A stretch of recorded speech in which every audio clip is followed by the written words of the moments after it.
Guys, check this out. Can I see it from above quick? Right from the top of the head. I want to see. Put the head down so I can see it from the top. Look at how fat that is, guys. This is a broadhead skink. This is a male. So if you see how wide that is, I mean, it almost looks like he's got venom sacs there.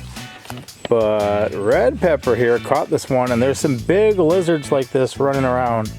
Look at the size of this body here. Yeah, that's a pretty decent sized lizard. So Red Pepper caught this thing. Well, you got a hold of it, and Monster Truck had to come help, huh? Mm-hmm. And how fast are they?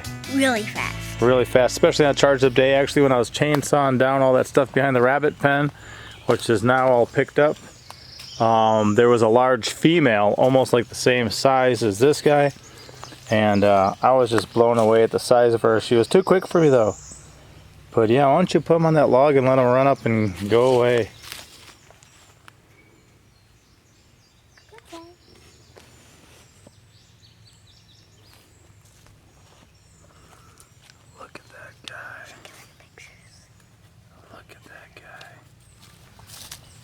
Honestly, around here you'd be surprised at how much we just kind of eat in season. And really that's the way I like to describe it, and that's the way I like to do it. Just whatever's ready is what we're going to try to be incorporating into our diet and into our life. These nice big oak leaf lettuce heads, just amazing. Anything that looks subpar can go to the chickens, the rabbits, or the compost. Anything that looks amazing will be joining us at the dinner table. So I'm going to snip this one in half, and the bottom can be going to the compost. The top can be coming as a base for a salad. I've got a particular salad in mind, and I'll just show you guys a little bit of how we use a variety of the stuff that we have to get something like that done. Wow. I should have thinned these when they were younger, just a lot of them.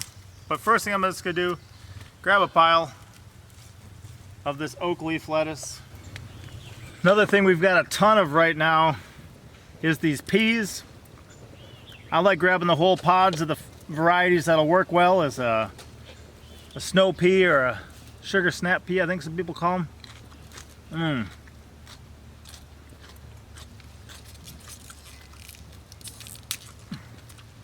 And these will actually be chopping into little pieces and using them that way.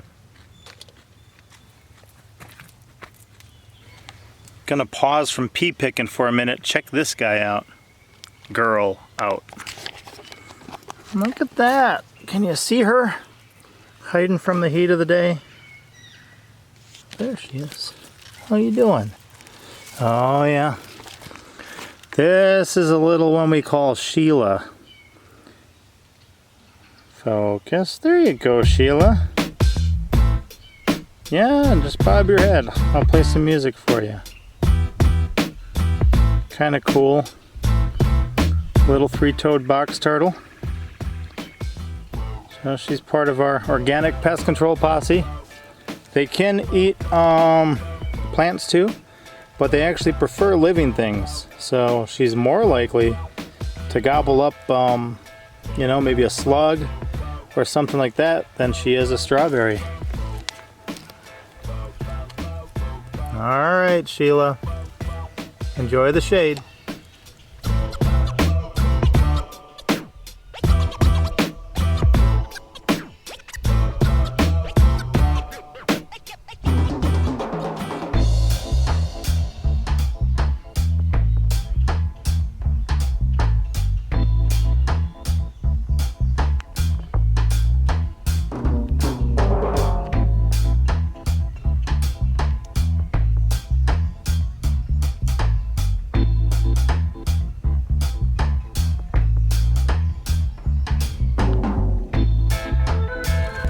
Uh-oh guys, looks like Sheila got stuck between a couple of rocks here. I'll let her figure it out. I'll just check on her later. Looks like she's turning around now. It's okay, little girl. You know, maybe Bugger would want to see you again. Our Swiss Chard's getting rather big too. And you'll see holes in them. I guess in some countries they make sure that the produce has holes in it, so they know it's safe to eat. Kind of interesting to think about. Some people wouldn't want nothing to do with that in the grocery store here. Maybe one more. Oh yeah. This is so cool too, guys. All this Malabar spinach that volunteered. I didn't plant any of this. I'm gonna be having more than I could possibly handle all summer long. And to me, that's a beautiful problem to have. Look at those thick green leaves like that. They are so tasty. I love having that familiar taste on my palate once again. I've been nibbling on these, but no matter what, I will not be able to take these guys out. No matter how many I pick, they're gonna be producing more than I need all summer long. You got little Sheila out? Yeah. I thought you might like to see her again. Is she helping our garden? Yeah. Were you guys playing with the hose? Yeah. You look very wet. Does that help on a day like this? Yeah. It got at least up to 95 degrees, so she wants to go back down. I just wanted you to see her. You let her run around? Tell her goodbye, Sheila. Bye-bye, Sheila. Maybe go back in your home. So one thing around here too is you'll notice I also have weeds besides my garden plants. This is common yellow wood sorrel. Since I'm having a fruit flavored salad anyway, I'm gonna add some fruit to it and some vinaigrette. We're gonna pick up a number of these weeds. We're gonna add those to our salad too. Just they can be hard on children if you put too much of this in, so I'm just kind of having a hint of it, and that's what we'll use. One of the interesting things about eating in season is you kind of make up the bulk of what you're up to with what you got a lot of. A lot of people wouldn't really often, as far as I know, consider having peas be the base of your salad, but this is actually gonna be our salad base because we've got just so many of them coming in right now. If you've seen my garden tours, you know I've got peas pretty much growing everywhere. Some of them we use as a full pod, like a sugar snap pea or a snow pea type, and then some of them we use actually just to shell and take the peas out of. But then this Malabar spinach too, look at the size of that. It's already doing so good. I believe this kale here in front of us is a red Russian kale. It's definitely got a different look than some of the other kale, but one thing I like too is just the variety of colors and hues you can get in just a fresh salad like this. The other night we picked kind of whatever we had out here, and I really just wanted a raw salad. I just wanted it raw. So we decided to, what do we do? Oh yeah, we just added some fruit and some vinaigrette, a little lemon juice, and it was absolutely fantastic. In fact, when I was considering what to make for tomorrow's lunch, both me and Mama Pepper had the same idea of doing this again. So nice, beautiful stems on that. We're gonna add some of this kale. As you can see, I'm getting this pretty full, and the goal is gonna be to have it full. But when I chop everything up, add some dressing and some fruit, it's gonna sink down a bit anyway. So let's go see what else we can find real quick. Maybe I'll add a little more color to this. Right here we've actually got a lot of the peas we need to be shelling dangling here, but just to fill in this space and be a weed barrier, I decided to plant some of this purple lady bok choy. I've got a lot going to seed in different places, so I'll take some of those subpar leaves, either for the chickens or the compost, and I'll take that to add a little bit of more color to this setup we got going on tonight. And I like to leave the snip them off, just leave the roots in there to help build up the soil. And you know, it just adds more organic material, keeps things rich. A little bit of what they pulled up to the surface will then be put back in. I'll just grab a couple of those, and this actually shows that this garden not too long ago was a wild forest. This is actually a greenbrier shoot. It's covered in thorns that are pretty pokey down here, but the tip of that is all fresh and edible. Both with the common yellow wood sorrel and this greenbrier. Any chance we can battle it by eating it, we will. I'll just add that right back to the surface here. Maybe one more bok choy. Where they're packed in there more, they get a little more spindly and smaller, but they are absolutely beautiful. A variety I plan on having in my garden every year for years to come. Just need a little bit of a little bit of bite, so I'm gonna look at what else I got. I don't know if you guys can see that. There's a swarm of butterflies here and probably less than half are left. I walked past these onion flower heads and yeah, there's 5 or 6 in the shot right there. Bugger, look how many butterflies. See that? Stop right there, don't scare them. You just eating more peas? Yeah.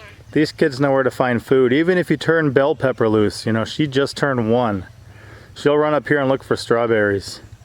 Wow, Bugger, that's crazy cool. Look at that. That's why I love a nice garden. Here's actually what I was coming up here for. A lot of the wild garlic we pull from the woods will make these beautiful, tasty scapes. A lot of people wait till they get 2 full loops around. If you let all the power from this plant go to making the bulblets or the seed head or whatever the plant's doing, in this case I think they're going to make a whole bunch of little baby garlics, a bunch of little bulbils, then it'll spend less power working on that bulb down there, and you'll have a smaller bulb. So if you come out here, you snip off your scapes, you'll be able to eat these and you'll get, oh, it smells so good, you'll get a much bigger bulb, or at least a slightly bigger bulb. What do you see? Daddy. Oh yeah, dragonflies. Especially with the garden pond so close by, we get a lot of dragonflies around here too, which are going to cut down on the amount of mosquitoes that come and attack us in the garden, so we like that. So I'll add these scapes and we'll have that be our bite for this salad, and maybe I'll put a little bit of mustard greens or maybe collard greens in there too, but we're about done. It'll be time to head inside. The biggie. Yeah, eat those peas. Them taste good. Those taste good? Guys, I love moments like these. Sun shining, the harvest is coming in, kids are healthy. Beautiful. So I did add a couple of mustard greens. There are those big guys over here. And we're going to get this all chopped up and see how it does. So I'll wash it up, I'll chop it up, and then I'll get back with you guys as I add the fruit, lemon juice, and vinaigrette. So guys, I spent a bit of time on the prep with this. It is obviously a very large green salad, which one thing that means is that it's lacking things like carrots, tomatoes, peppers, noodle beans, other things you make, cucumbers, you know, commonly put in salads. It's very high green, which is one thing that's kind of cool about making it a fruit salad. I did also add some cilantro. We had some fresh cilantro. We like to trim it, put it inside a jar with a little bit of water in it, and then have it in the fridge so it's always there ready. So I open the fridge and I see that it's in there. And then part of this, if you think about it, it is, except for that oak leaf lettuce, it's predominantly peas as far as the base of the salad, but then it's got some really tangy things in there like mustard greens, you know, raw chard, the garlic scapes. So I like to make sure it's just really small and kind of mixed up. Now a cool thing too with doing a vinaigrette, I've got some Tuscan wishbone vinaigrette here. Cool thing about doing a vinaigrette is it does pair well with like citrus. So we've got some pineapple, I had some oranges the last time I made this. I also have some grapes which I've pretty much quartered. So I'm gonna put the grapes in there. And like I said, even quartering the grapes, you know, it's making things small. It's making things where they're gonna blend up well. You can see how pixelated this avocado is. And then it makes it a really nice blend, but moreover, it's kind of good to marinate it for like a day. I don't mind that we're going to be making it today, and then tomorrow for lunch is when we're actually going to have it. That's going to work out rather well. It's kind of like pico de gallo. I always say pico de gallo is best, you know, like a day after you make it, after it's had a chance to kind of have those onions and jalapenos marinate in that lemon juice. It takes it up a notch. And also, as I kind of spent a while making this, the one thing I thought of is I could, you know, leave my family, go somewhere where I'm preparing food like this to make money so I can go buy this food. It's very interesting. I'd rather grow my own food and then spend the time preparing it and really not need the money. So here we have the pineapple. It is you know, in pieces, but I'm just gonna chop it up a little more with my scissors. These Weiss scissors are incredibly powerful. They're very sharp. You could probably about take a finger off. So I like them because it helps with everything. I just chopped up everything in here rather than using a cutting board and a knife. There's some pineapple juice left in here. I don't mind if some of it gets in there, but I definitely don't want to be dumping, you know, a half cup of pineapple juice in here. So there's those guys. I'll set that to the side. Get my next one going. Drain him off. But especially at this season, where we just mostly have a lot of greens, I'm gonna drop these in here first and then slice it up. To make it a fruit one is great because we don't have all those vegetables. Those are coming up a little later in our life here. And I love the fact that we can eat it raw. We definitely have a good amount of cooked greens that we eat as well. So this is just another presentation of it, but anytime you can have raw foods. So I am gonna add a little bit of lemon juice to help it marinate. And then I'm going to, oh good, we got a top on it. Add a little zest you wouldn't otherwise get. And then the vinaigrette.